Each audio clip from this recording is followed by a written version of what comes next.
Ahora sí. Bueno. Falta un par más, esperamos unos segundos y largamos.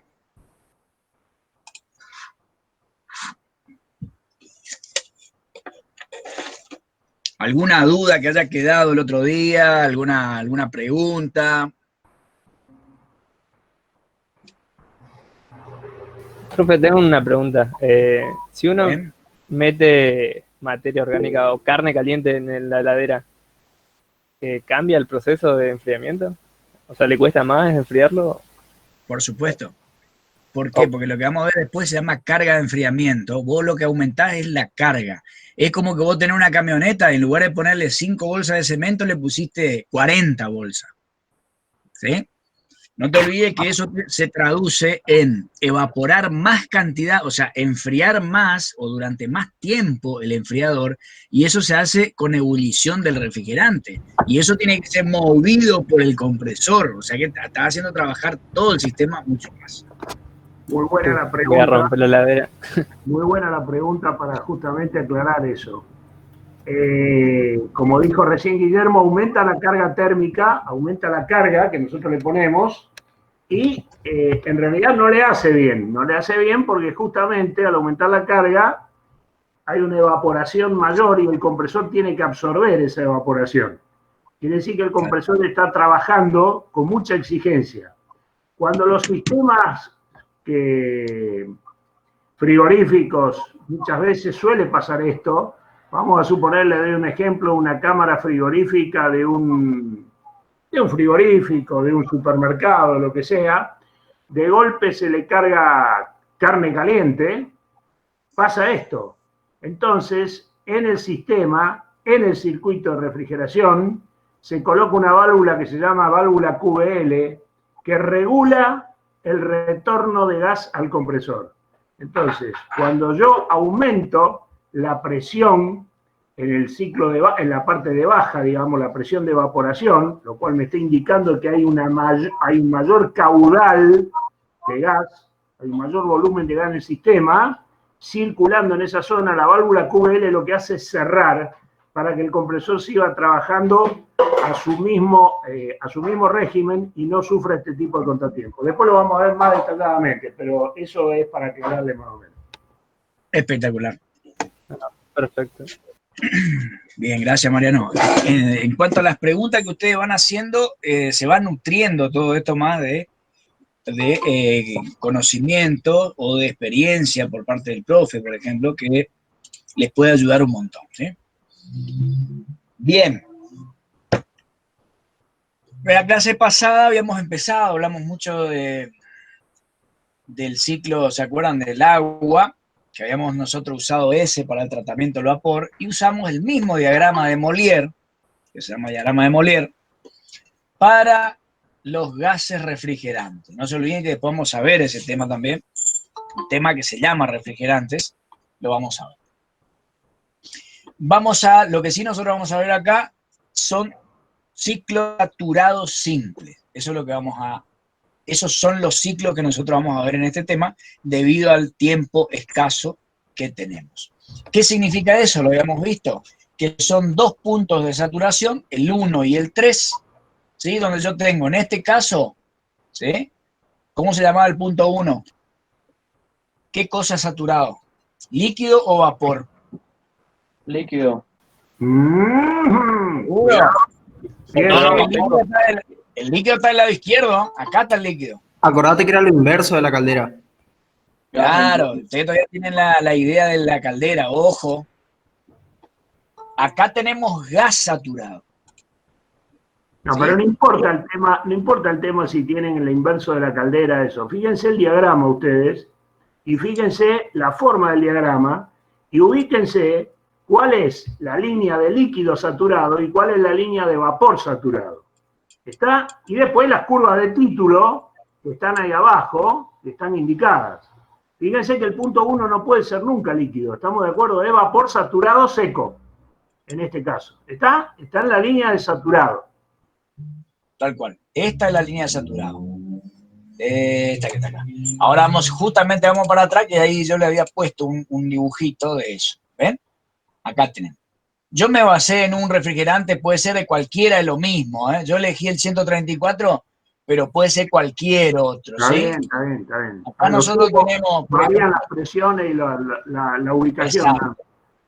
Sí, la forma de esto es distinta de acuerdo a cada uno de los, pero las líneas significan lo mismo.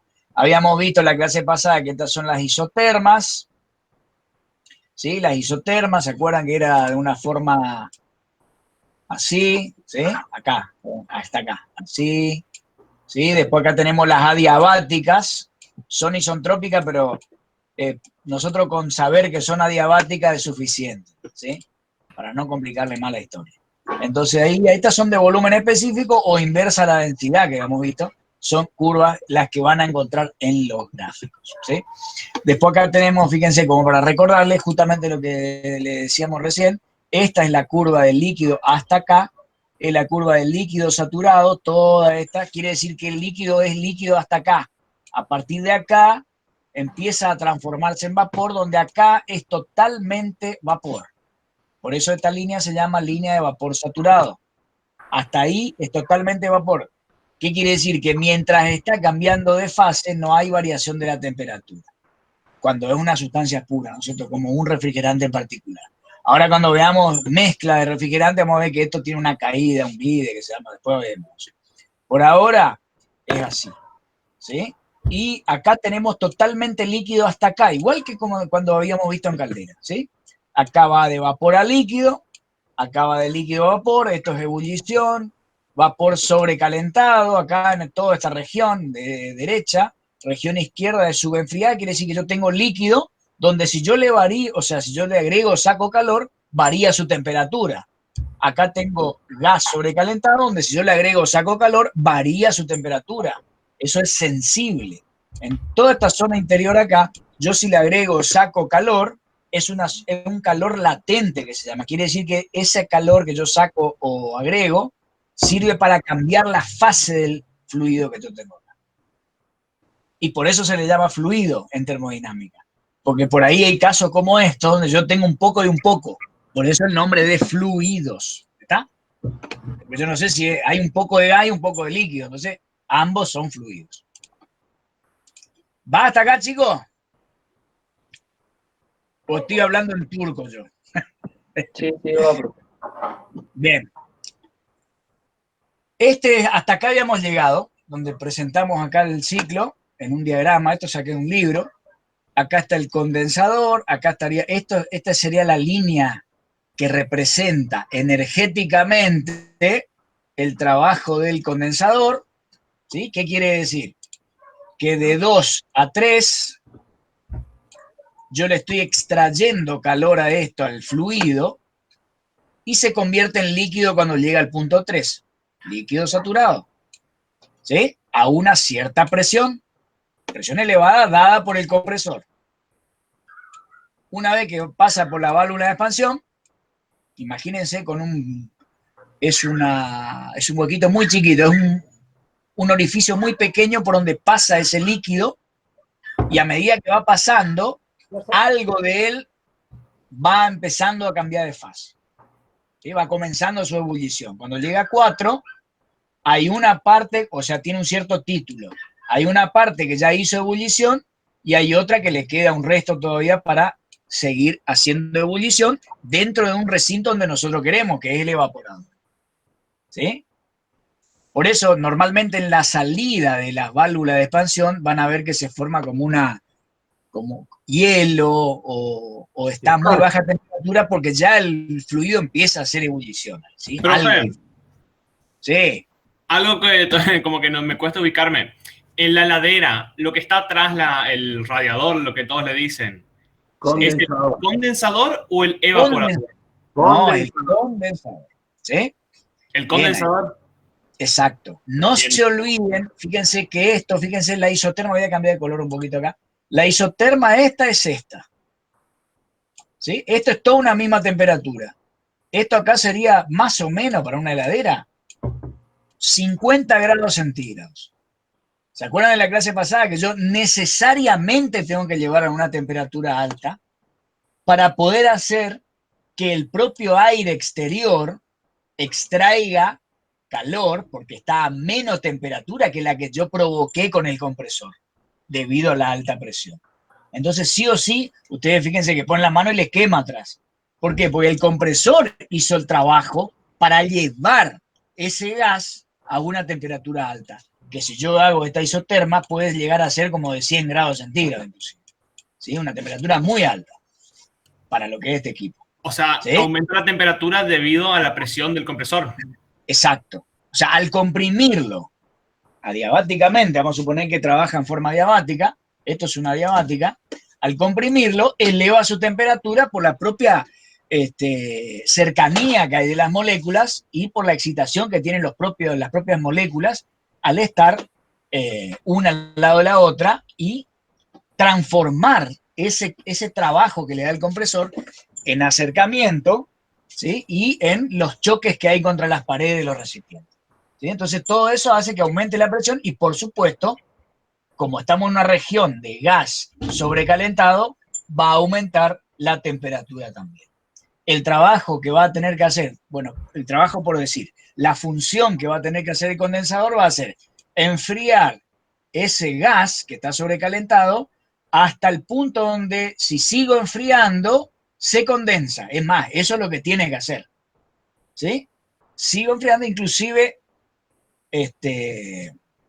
sigue enfriando hasta su totalidad de condensación, o sea, hasta este punto 3, ¿sí? Hasta que queda totalmente líquido. Fíjense qué pasaría, perdón. Sí, sí. Fíjense qué pasaría. Ahí, por ejemplo, Guillermo pone condensador 50 grados de temperatura.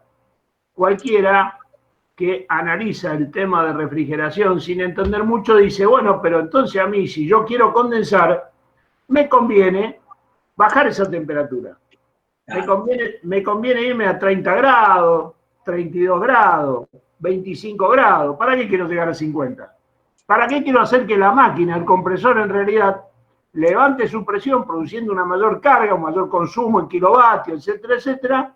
Si total yo podría tener 30 grados. ¿Qué pasaría acá en ese caso? Pasaría que no hay buena condensación. Y si no hay buena condensación, ¿qué significa? Que a la válvula de expansión yo no voy a llegar con líquido. ¿Estamos de acuerdo? Voy a llegar con gas. Voy a llegar con el fluido en estado gaseoso, porque no hubo buena condensación. Si yo llego con el fluido en estado gaseoso a la válvula de expansión, empiezo a tener problemas de enfriamiento, porque la válvula no está abastecida como corresponde. Por eso es importante que, por supuesto, yo no me exceda, no me voy a ir a una condensación de 80 grados, porque entonces genera un problema adverso al que dije.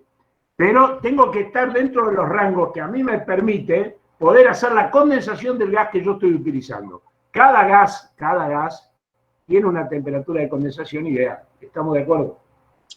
¿Se entendió lo que dije o no? Si no entendieron, pregunten.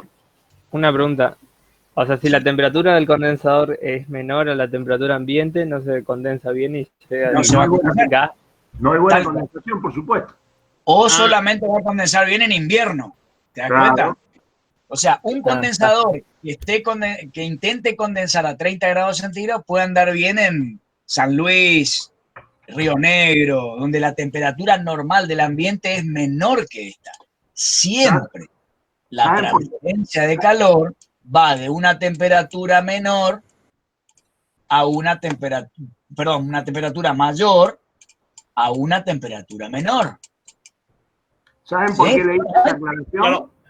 ¿Saben por qué le hice esa aclaración? Sí, sí, profe. ¿Saben por qué le hice esa aclaración? Porque la mayoría de la gente, yo lo veo todos los días, cuando por ahí vienen y piden por un condensador, dicen, no, que me sobre, mejor que me sobre. Así no pasa nada. Eso es directamente no tener ni idea de lo que estamos hablando. ¿Estamos de acuerdo? No tiene que sobrar nada, tiene que estar justo calculado como corresponde. ¿Estamos de acuerdo? Claro. Por eso, que en este tipo de cosas no se puede tocar de oído. Estos conceptos son fundamentales, muchachos, grábenselo. ¿Está? Estamos hablando acá, estos conceptos son fundamentales. No podemos poner cualquier condensador. Porque si fuera el caso, bueno, está bien, yo meto una parrilla de 5 metros de largo Sí. por 2 metros de alto, con 2 kilos de gas dentro del circuito y digo, acá tengo condensador para rato. Pero no me sirve para nada, estamos de acuerdo porque no estoy condensando. Entonces... Eso es lo que me costó entender que ahora recién, pues yo pensé que la temperatura era producto de la presión, pero ahora que dijeron que cada gas tiene una temperatura de condensación diferente, ahí es como que se me aclaró. Perdón, la temperatura es función de la presión, sí señor. Ahí no te equivocaste, está en función de la presión. Si yo elevo la presión, voy a elevar la temperatura, es una cosa lógica. Claro, pero dependiendo del gas, le doy más o menos presión. Exacto. Bueno, por supuesto. Por eso no todos los compresores sirven para todos los gases, ni todos los gases sirven para todos los circuitos frigoríficos. Exacto, eso es lo que estaba pensando. Profe, sí. O sea que si vos compras una heladera en Buenos Aires y te la traes a Misiones, corres el riesgo de que no funcione como debería. Y tienen un margen. No es para... Hay un margen. Lo único que podés decir es que si la llevas al sur... Vieron que la heladera tiene una especificación que dice tropical, normal, subtropical. Bueno, claro. Eso significa justamente para los lugares en donde esa heladera está pensada. Nosotros estamos dentro de la línea subtropical, digamos, pero Buenos Aires, nosotros, incluso el sur, trabaja con el mismo tipo de heladera. Lo que pasa es que una heladera en el sur va a rendir en condensación normal mucho más que lo que nos rendiría a nosotros acá. A nosotros posiblemente esté continuamente en marcha y no pare nunca porque no puede enfriar como corresponde, porque condensa mal. En el sur le sobra plata, ¿estamos de acuerdo? Estamos. Tal cual. Profe, yo quería preguntar algo. Entonces, el compresor, o sea, se usa para lograr una delta T. ¿Y eso es aprovechado por el condensador? ¿O no? Yo estoy equivocada. No, está bien orientado. Va por ahí. Ahí te digo. Está bien orientado. La función del compresor, exactamente, la función del compresor es lograr una alta presión respecto. Así tienen que hablar ustedes cuando si es que se dedican a este tema o si es que estudian este tema. El compresor lo que hace es elevar, tener un delta P, una diferencia de presión entre la presión de baja y la presión de alta. Después de eso, cuando él logra esa presión, ahí se produce, o sea, una cosa logra la otra. Él, debido a que logra esa presión 2, por decir una presión, es que puede permitir o dejarle al condensador que pueda condensar. Si el compresor no puede lograr esa presión 2, 3, el condensador no va a lograr la condensación total, como decía el profe. Supónganse que tenemos un compresor muy chico, que él le da como para llegar acá hasta este punto nada más. Y algo va a condensar, pero fíjense acá, cuando llegue a este punto, ¿sí? La válvula de expansión va a tener un título acá, no va a ser saturado acá. ¿Se dan cuenta? Entonces, lo que va a suceder es que va a condensar en forma incompleta y esto no va a pasar la cantidad de fluido suficiente para poder hacer ebullición en la máxima cantidad posible que yo pueda meter ahí de líquido. Entonces, todo va a bajar su rendimiento, todo va a bajar su cantidad. Ah, claro. La otra, si yo me voy demasiado alta la presión, voy a lograr que esto se condense en cierta cantidad, pero estoy exigiendo al lubricante del compresor, al propio compresor. Entonces, es todo, inclusive el diagrama este que uno ve por acá, depende de cada tipo de refrigerante. Fíjense lo que hemos visto. Fíjense el diagrama del 134 y de este que es R22, un poco más ancho. O sea, por eso que tampoco después vamos a ver que no puedo, a ver qué refrigerante hay. No tengo este, bueno, vamos a meter este otro. No, porque las propiedades de un refrigerante son distintas a otro. El diagrama de un refrigerante es distinto al diagrama de otro.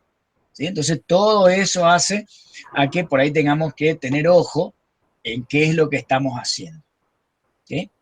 Entonces, vuelvo a repetir, el compresor lo que hace es tomar gas de acá, que está saliendo, de que ya cumplió su función de hacer su ebullición y transformarse en vapor, y llevarlo a un recinto y dejarlo a una alta presión respecto a la otra.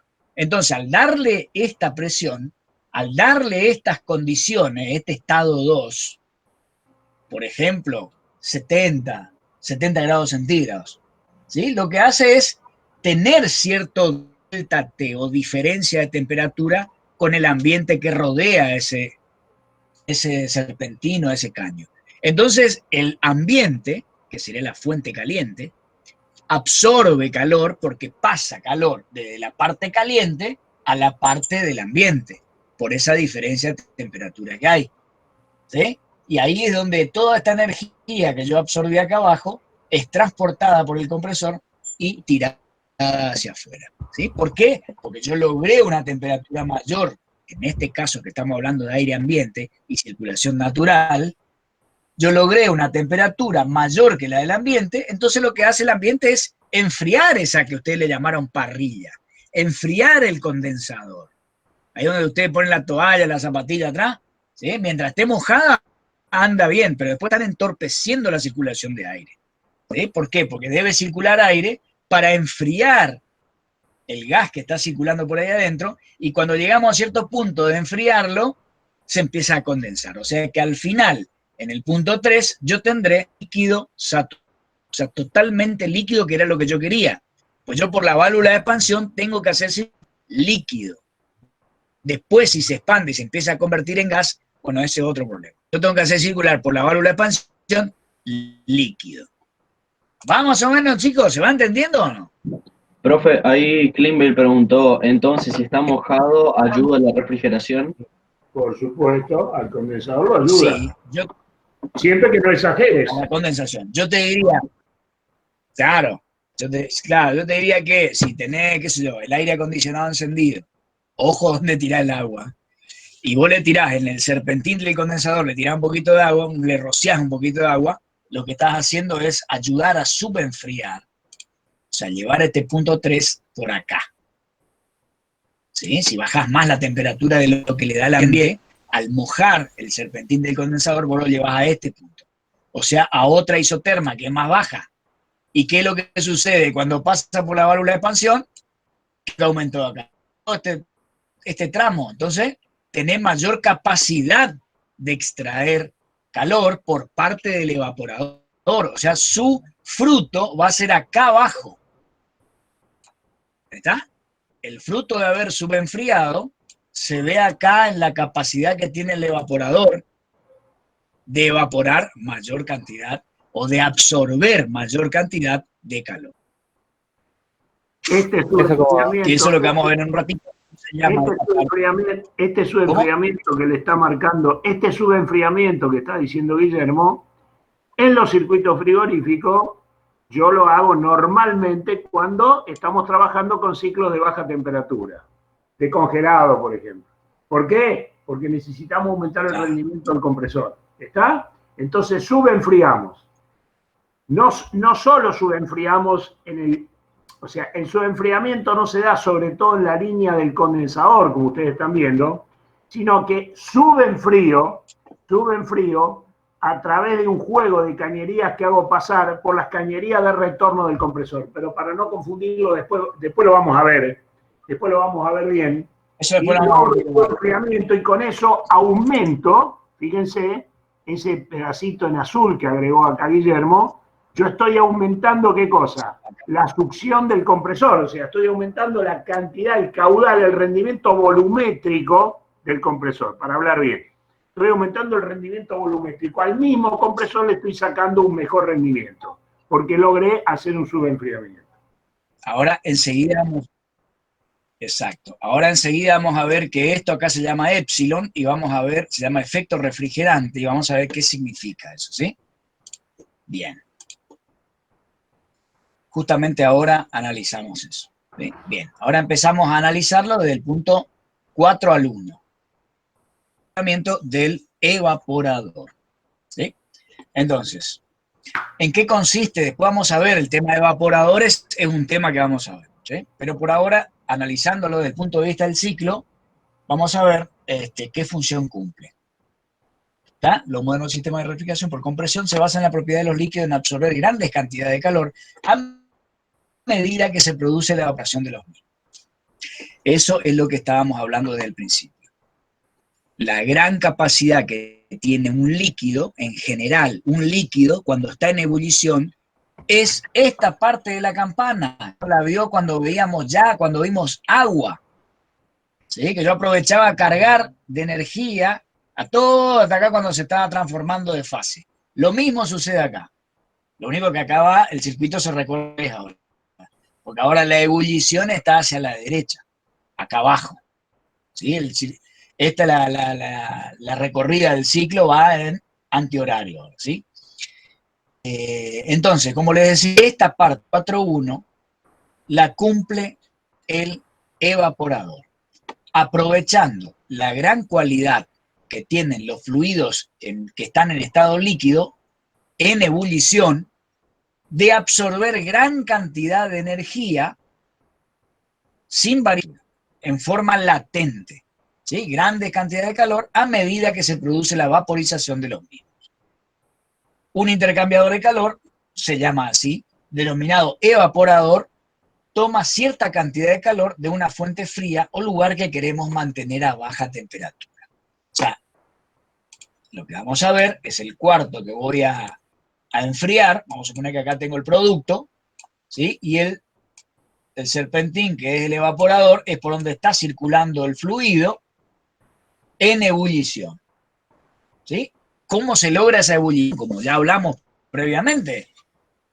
Y absorbiendo calor. Es como que yo le esté tirando como he dicho, con fuego. ¿Sí? Es como que yo esté encendiendo una hornalla acá y estoy dejando hervir. Con la diferencia que no tengo que encender esa hornalla, sino que todo el aire que circula a través del cuarto, del producto y de los serpentines, para el fluido que se encuentra adentro de la cañería, es lo mismo que si yo pusiera la hornalla. Porque él, a las condiciones que está el cuarto, 20 grados, 12 grados, 0 grados, es como si fuera que tiene una hornalla afuera. O sea, viéndolo desde el punto de vista adentro, desde el refrigerante, ¿sí? La temperatura a la cual se encuentra el exterior del serpentín es suficiente como para producir la ebullición del líquido que está entrando. A esa presión, no se olviden de la presión, ¿sí? Porque por ahí uno no nombra la presión y parece como que esto hacia al aire libre. No, tiene una cierta presión. Por eso es que el compresor es tan importante, porque él es el encargado de hacer de mantener entre el compresor y la válvula de expansión, son los encargados de mantener esta diferencia de presión, que es lo que logra el funcionamiento de todo el sistema. ¿Sí? Si yo junto los dos, o sea, el fluido que está a la misma temperatura que este no queda en ese estado, no hay diferencia. ¿Verdad? Eso lo vamos a ir viendo con más detalle. Por ahora, de 4-1, el fluido hirviendo, por decir así, que está dentro, que llamamos refrigerante, ¿sí? Lo que hace es absorber energía. ¿Sí? ¿Qué significa esto? Que acá tengo mayor entalpía. Ahora ya vamos a empezar a hablar de eso. En 1 tengo mayor entalpía que en 4. Pero la entalpía ¿de quién es esa? Esa es la del fluido refrigerante. Él se cargó de energía de 4, de H4 pasó a H1, porque esa es la energía que él tomó del aire que estaba en el ambiente. Esa era la hornalla. La temperatura que tenía ese aire que estaba circulando alrededor del serpentín. Entonces, al intentar calentar, esto no se calienta porque está cambiando de fase, la temperatura se mantiene constante. ¿Sí? Entonces, mientras está cargándose de energía, está en ebullición el refrigerante adentro del evaporador. Por eso se llama evaporador, porque está el fluido evaporándose a costa de la absorción de calor del aire que está tocando el serpentín por el exterior. Esta cantidad de energía es esa. Entonces, si yo mido la cantidad de energía con la cual se cargó el refrigerante, ¿es lo mismo que la cantidad de calor que absorbió? Exactamente la misma. ¿Sí? Por eso es que yo voy a un gráfico y puedo obtener por cada kilo de refrigerante el valor de energía que absorbió el refrigerante cuando fue de 4-1 a temperatura constante. Esto lo consideramos ahora como una sustancia pura. Esta cantidad 4-1, cuando yo haga la diferencia entre H1 menos H4, lo vamos a llamar efecto refrigerante. Efecto refrigerante. ¿Sí? ¿Y qué diferencia habrá con el calor de vaporización? Que lo llamábamos R, me parece que era. Una cosa el efecto refrigerante y otra cosa el R. Ojalá mi evaporador arrancara de acá. Recién decíamos que subenfriando esto, nos acercamos a esta porción. ¿Por qué? Si nos acercamos al R, nuestra cantidad de energía absorbida por el evaporador es mayor. Ahora, si nosotros tuviéramos solamente esta porción, la cantidad de fluido o de calor que absorbe el evaporador sería menor, o sea, el efecto refrigerante sería menor. ¿Sí? Lo ideal sería que el efecto refrigerante fuera igual que el calor de vaporización. Pero cuesta eso porque al pasar por la válvula de expansión siempre hay algo ya que se empieza a evaporar. ¿Sí? Por eso es que por ahí se congela en la cercanía de la válvula, pero no en el lugar que yo quiero que se... o sea, lo que se congela alrededor de la válvula es la humedad del aire que lo rodea. A eso es lo que voy. ¿Sí? Por eso, absorbe calor del ambiente porque está fuera del equipo y a mí me gustaría que absorba calor adentro del recinto que yo quiero enfriar. ¿Sí, profe? ¿Iba a decir algo, profe? No, sí, lo que está bien lo que dijiste, o sea, no.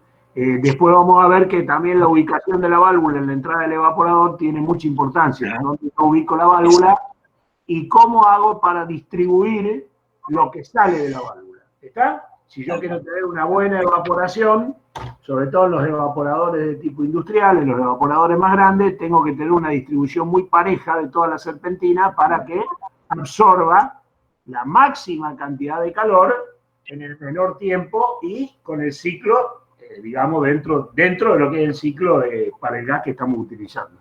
¿Está? Pero eso es muy importante, dónde ubico la válvula, cómo ubico la válvula y cómo ubico la regulación de la válvula. Por eso vamos a ver que se llama válvula termostática, porque también detecta la temperatura. La válvula está detectando la temperatura a la cual evapora, o sea, a la cual entra en ebullición el gas. Y en función de eso, abre o cierra dentro de un rango, abre o cierra y deja entrar mayor cantidad de gas o menor cantidad de gas, en función de la necesidad.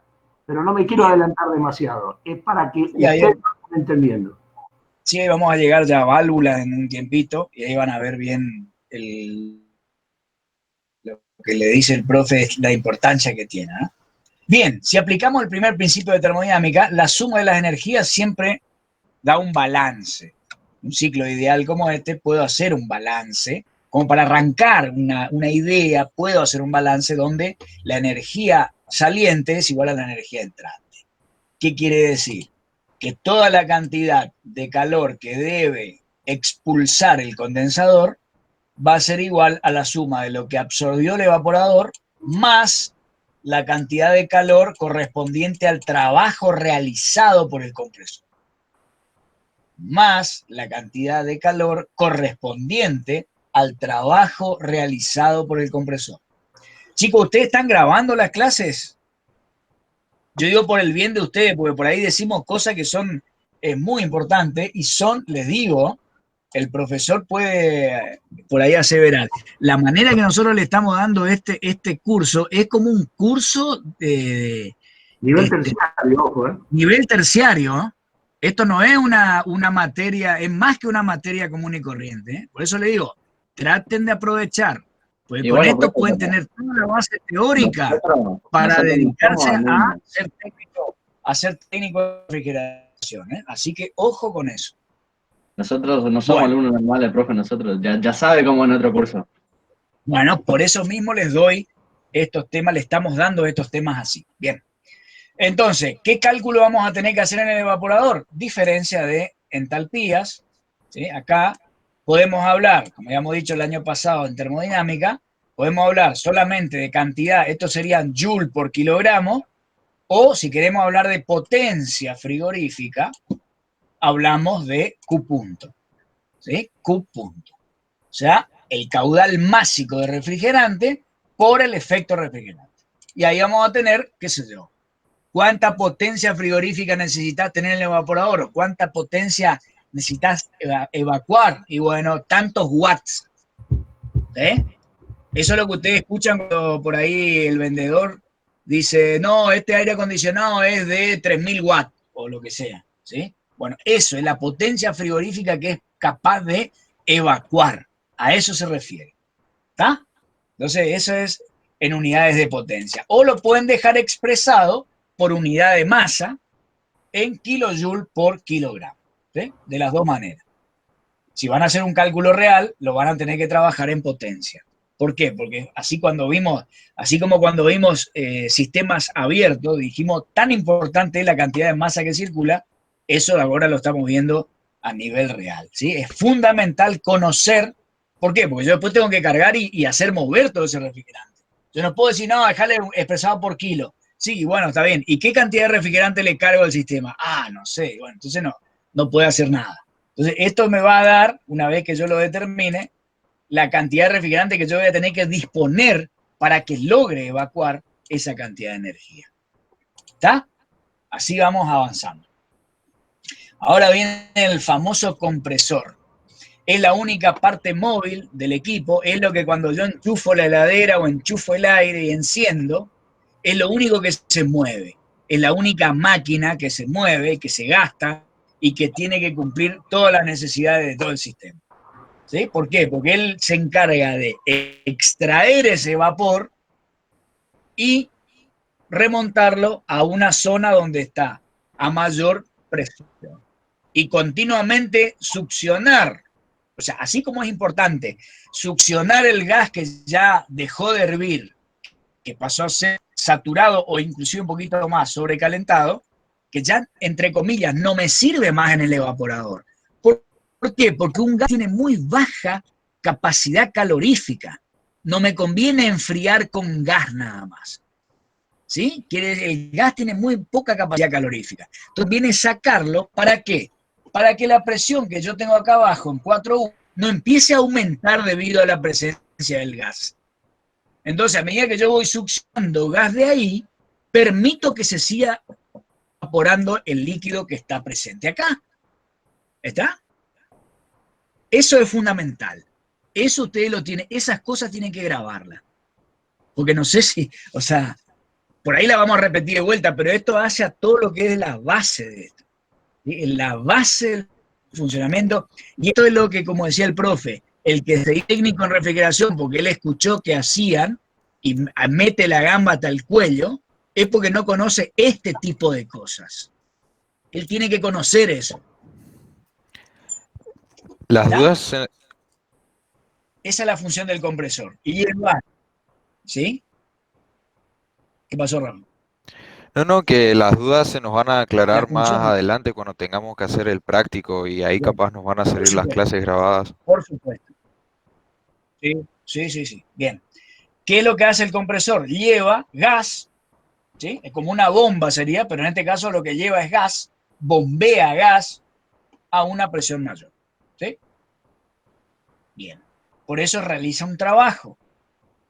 Un trabajo es lo que se ve de afuera, entonces yo lo veo como una potencia de un motor que tengo que ponerle. Pero frigoríficamente hablando, ¿sí? Después vamos a hablar cuando veamos compresores, tenemos que decir sobre la capacidad del compresor. ¿Qué significa la capacidad? Que él tiene que ser capaz de sacar toda la cantidad de gas que está produciendo el evaporador, porque si no, no puede cerrarse el ciclo. Si el compresor, por más que yo le ponga un motor de 80 HP, no es capaz de sacar todo el gas de acá, más allá que tenga toda la potencia necesaria para realizar el trabajo, pero no voy a poder succionar toda la cantidad de gas que está generando el evaporador. Eso tiene que estar en equilibrio. Eso. Todo lo que se produce acá tiene que succionar el compresor. Sí.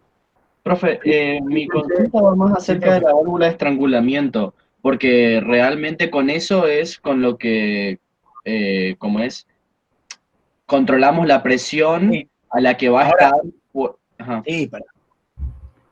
Le quería ahora decir, Y No, ahora nada, vamos a llegar, pues ahí a escribimos. lo que quería llegar era, o sea que la presión no es que se va perdiendo, por así decirlo, a medida que va pasando por el condensador. Sigue la otra No, punta, o la sea, idea es que se mantenga. pero Sí. ¿pasa eso? O La sea, idea ¿se es que se mantiene mantenga. o no? No se olviden que la presión en el Sí, sí, por condensador eso. es la presión constante, la condensación es la presión constante. Claro, está bien. Exactamente. Y, no, nada, bueno, era solamente eso, saber si se bajaba la presión o no, pero bueno. Con respecto a lo que estaba No, hablando Guillermo del compresor, la otra cosa que les quiero aclarar, cuando uno elige un compresor en refrigeración, lo mal está en elegirlo por la potencia en caballo vapor o en HP o en lo que sea. El compresor se elige por capacidad, ¿estamos de acuerdo? No exactamente. por HP. La gente confunde esto. Exacto. Todos los técnicos, el 99% vienen y dicen, yo quiero un compresor de 3 HP. ¿Por qué querés un compresor de 3 HP? Exactamente. ¿Qué capacidad necesitas? No sé, pero a mí me dijeron, o yo con 3 HP calculo que voy a andar. No, eso no es forma de pedir comercialmente una máquina. Tal es así que las máquinas que realmente son fabricadas seriamente, nunca ustedes van a encontrar que dice la potencia en HP o en kilovatios. Normalmente dice la capacidad. Y cuando yo busco en un catálogo tengo que manejarme con la... Después vamos a ver cómo se busca en un catálogo un compresor. Tengo que manejarme con la capacidad. O sea que cuando yo elijo el compresor es porque ya tengo definido... ¿Qué es lo que tengo definido? Un balance térmico, por ejemplo. Sé lo que voy a necesitar. Sé dónde voy a estar parado. Sé qué capacidad necesito mover, qué cantidad de gas, qué rendimiento volumétrico. Entonces, voy y elijo el compresor y digo, mi compresor es este. ¿Hay un compresor de 3 HP que tenga esta capacidad? Sí, pero también hay uno de 2 que tiene la misma capacidad. ¿Estamos de acuerdo? O sea, Exactamente. no pasa por el tema y de los... ahora, Cuidado con eso. Y yo ahora le recuadré esto que habíamos dicho hace un ratito. Sí. Buenísimo, profe. Y junto a colación de lo que dijo el profe, por eso le con grueso, rojo grueso acá y encima le pinté. ¿Por qué? ¿Qué habíamos dicho recién sobre esto? Que esto es la capacidad del evaporador, la potencia del evaporador, pero la gente que no entiende confunde, porque no es la potencia del motor, la única potencia que conoce el que no sabe del tema es la potencia que dice en la etiqueta del motor, el motor eléctrico. Y sin embargo es la potencia frigorífica. ¿Se dan cuenta? Porque esto está acá, pero esto dice evaporador acá abajo. ¿Se entiende? Entonces yo lo que voy a tener que igualar para que el compresor funcione es la capacidad del evaporador igual a la capacidad del compresor. O sea que cuando yo voy a elegir un compresor, tengo que ver qué potencia frigorífica tengo en el evaporador. ¿Está? ¿Se entendió o no? Después que vos le pongas un motor de lo que vos quieras, como vos quieras. Pero yo me tengo que basar en la potencia frigorífica del evaporador, porque esa es la manera que después yo voy a usar para extraer esa cantidad de gas que se está generando. ¿Está? Profe, ¿iba a aclarar algo ahí? No, está bien. Está bien, está bien. Es como decía el profe recién, yo tengo un motor de 2 HP que hace lo mismo que uno de 5, pero porque no tiene que ver con la potencia del motor eléctrico, sino que tiene que ver con esta capacidad acá del evaporador, porque está todo en serie. Si está todo en serie, un equipo tira al otro, el otro le tira al otro y así van, y eso tiene que mantenerse funcionando en equilibrio, porque uno funciona mal, se cae. ¿Sí? Fíjense, les voy a dar un ejemplo. Después elegiremos, una vez que nosotros elegimos el compresor. Está, métale. Fíjense, les voy a dar un ejemplo. Esta mañana tuve un caso. Una persona que llama de Iguazú y me dice que necesita un compresor que tenga una potencia, fíjense, analicen lo que voy a decir, una potencia de 64 amperes a rotor bloqueado. ARLA, decía él, no sabía ni lo que era. Bueno, 64 amperes rotor bloqueado. ¿Qué tiene que ver eso con la potencia del compresor? A ver, piensen ustedes, ¿qué tiene que ver eso? Frigorífica. Frigoríficamente hablando, con la capacidad del compresor. Si vos a mí me das ese dato, yo te miro fijo y te digo, y no conocés. El tipo lo que hizo es dar un ensayo del motor eléctrico. Claro. Es un ensayo del motor eléctrico ese. Ese es el ensayo que el fabricante en la etiqueta de la máquina pone tantos amperes rotor bloqueado. ¿Por qué? Porque es una información que da técnicamente por el motor eléctrico del compresor, en el caso de ser un semihermético o un hermético. Pero es solo como referencia eléctrica, no tiene nada que ver con la capacidad frigorífica. Nada que ver con la capacidad frigorífica. Tal cual. Bueno, espero que Bien sea... ahí, vale la aclaración.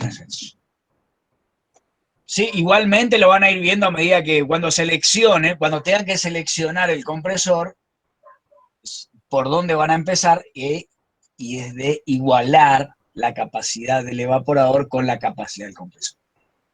O sea, parto de lo que yo tengo en el evaporador y busco el compresor. Lo que pasa es que, como ahí vuelvo a repetir lo que decíamos antes, el pobre llamado por él mismo técnico, que nunca hizo una capacitación, y aprendió porque el tío le dijo que pruebe a instalar un aire acondicionado y hizo rosca un caño, instaló y le quedó más... Él se cree técnico, hacen un cursito que dura 3 horas y los tipos se creen técnicos, lo mismo pasa en la parte de los autos. Los conceptos, olvídate. Vos le decís presión, caudal, densidad y para ellos es todo lo mismo y así mismo no entienden nada. Entonces, esa es la posibilidad que tienen ustedes acá. Y si le decís entalpía, te denuncian a la justicia. De manejar esos términos.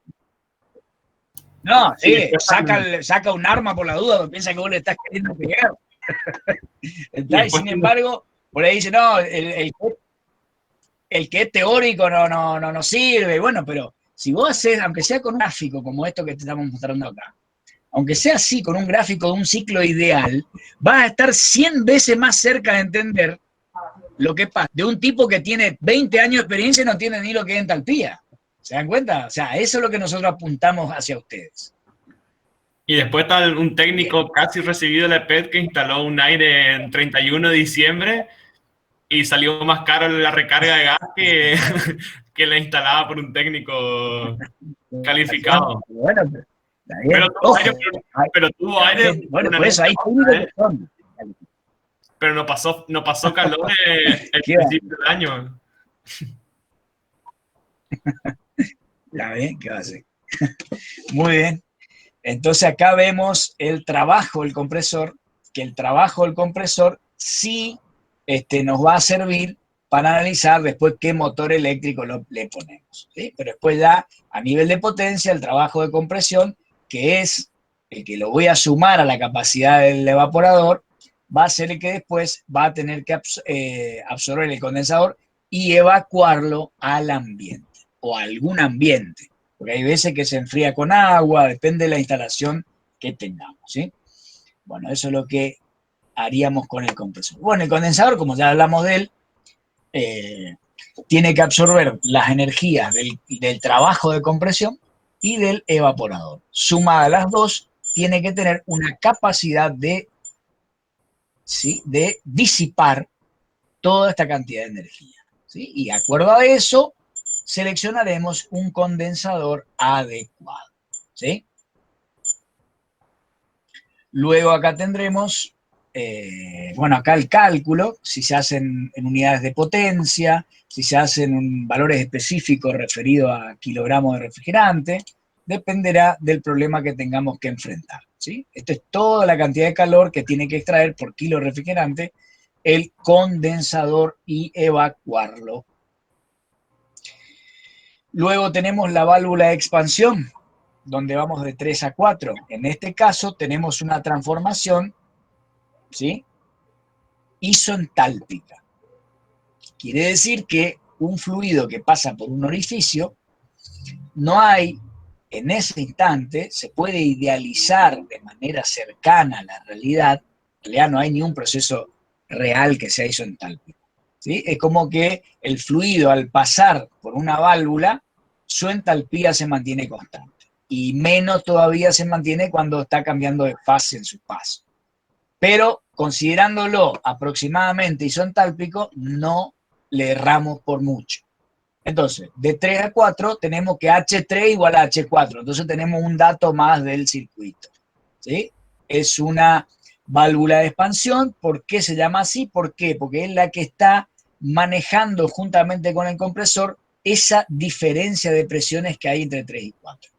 El compresor la genera, la diferencia de presiones, y la válvula de expansión la mantiene debido a su apertura en función de la salida, como había dicho hoy el profe, en función de la salida del gas del evaporador. Entonces hay una conexión, podemos saber que hay un sensor, puede ser mecánico o inclusive algunos son electrónicos hoy en día, donde determina, de acuerdo a las condiciones que tiene el gas a la salida del evaporador, abrirá más o menos esa válvula para el pasaje de fluido por ella, ¿sí? Por supuesto, les vuelvo a repetir, todos estos temas son un tema por cada uno de los equipos de estos que están acá, con la idea de decirles cómo funciona un poco más específico y cómo se lo selecciona de un catálogo. Ese es el objetivo, ¿sí? Esto acá, H3 igual a H4, ¿sí? Mantiene su entalpía en su pasaje por la válvula de expansión. Acá hay un cálculo, así como calculábamos el rendimiento de una máquina térmica, por ejemplo la caldera, el rendimiento de la caldera. Acá también podemos calcular, esto es un rendimiento llamado COP, ¿sí? Acá evaluamos, con el COP vamos a evaluar qué tan eficiente es ese equipo, comparando qué cosa.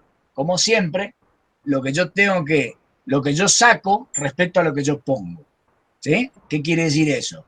Cuando yo estoy hablando de la cantidad de calor que extrajo el evaporador, ¿sí? Estoy diciendo qué cantidad de calor estoy sacando del cuarto, o sea, qué temperatura estoy dejando en el cuarto donde tengo manzana, pollo, carne, lo que sea, ¿sí? Tengo que sacar tanta cantidad de calor porque tengo tanto producto para mantener su temperatura en tal valor, para que no se me eche a perder el producto. Pero para ello tengo que hacer funcionar un compresor para que succione todo ese gas evaporado, ¿sí? Esa capacidad que tiene que cumplir el compresor, esa capacidad que tiene que cumplir el compresor, que tiene que ser igual a la del evaporador, se ve traducida, ¿sí? Se ve traducida en un trabajo que tiene que hacer el mismo. Entonces yo voy a comparar la cantidad de calor que tiene que sacar el evaporador con respecto al trabajo que tiene que hacer el compresor para lograr sacar todo ese gas caliente del evaporador. ¿Eh? Yo comparo esos números y me dan números mayores que 1. ¿Sí? Me dan números mayores que 1 porque esto está invertido. Entonces voy a obtener un COP, puede ir de 3 a 9, de 3 a 11. Son números positivos y números mayores que 1. ¿Sí?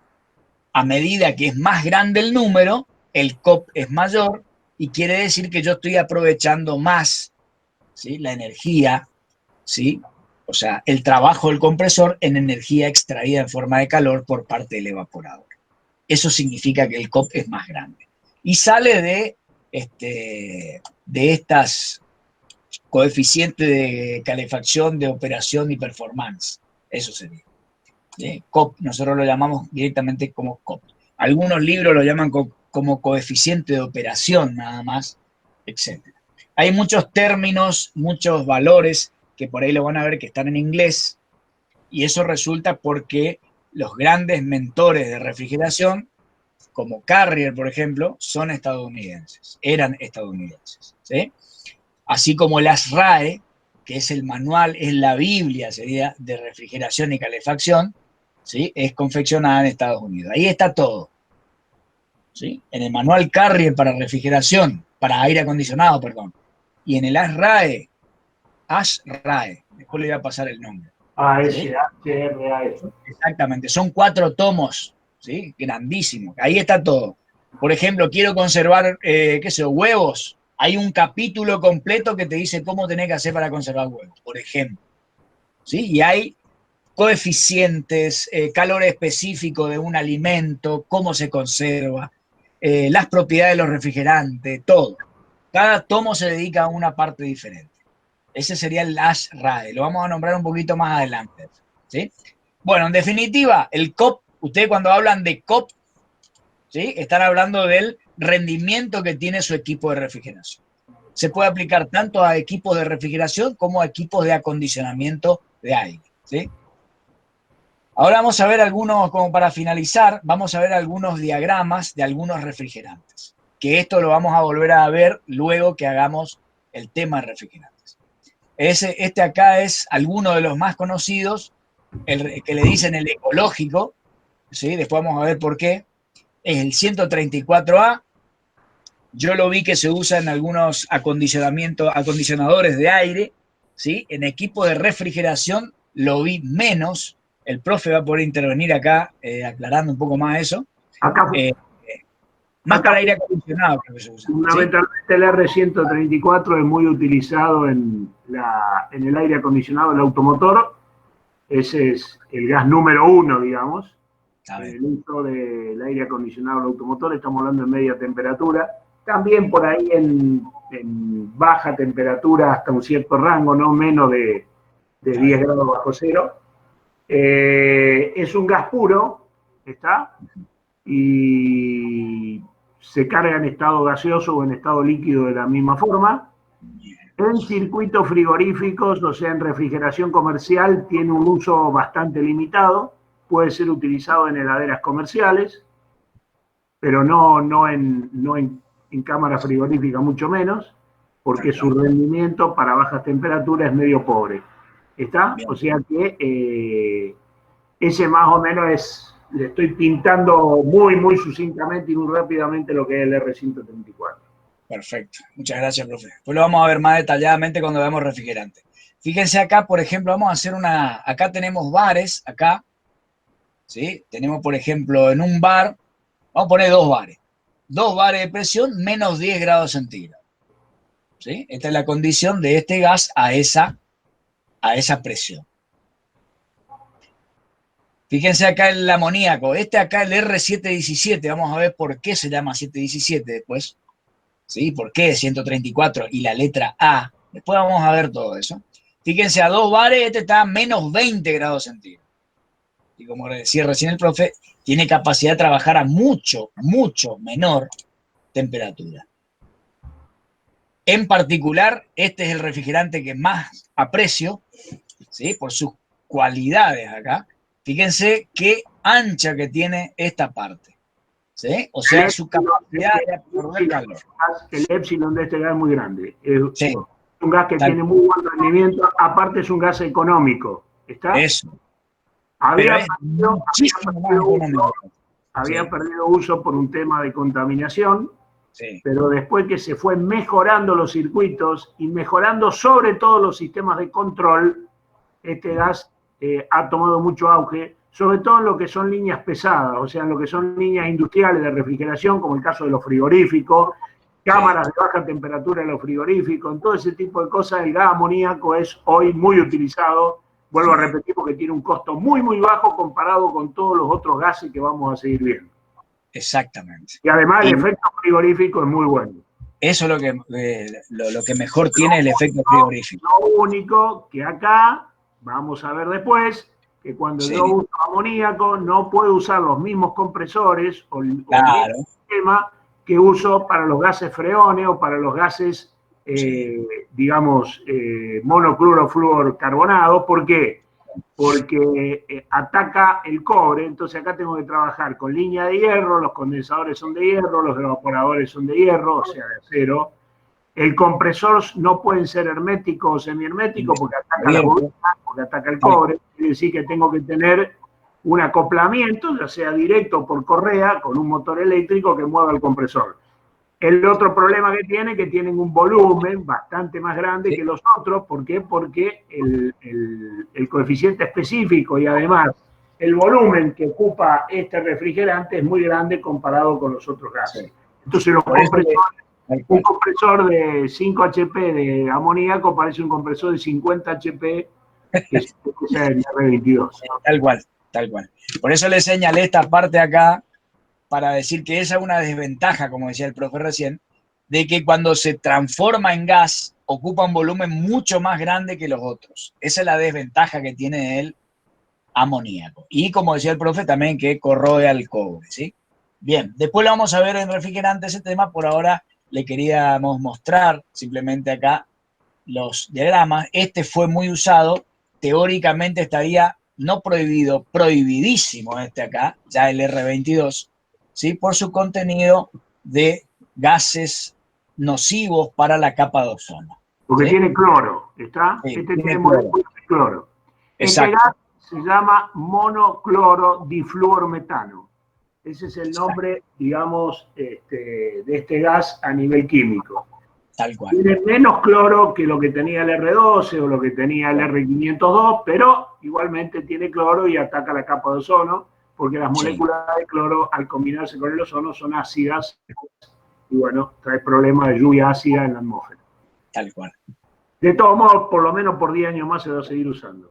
Sí, acá en Sudamérica por lo menos sí.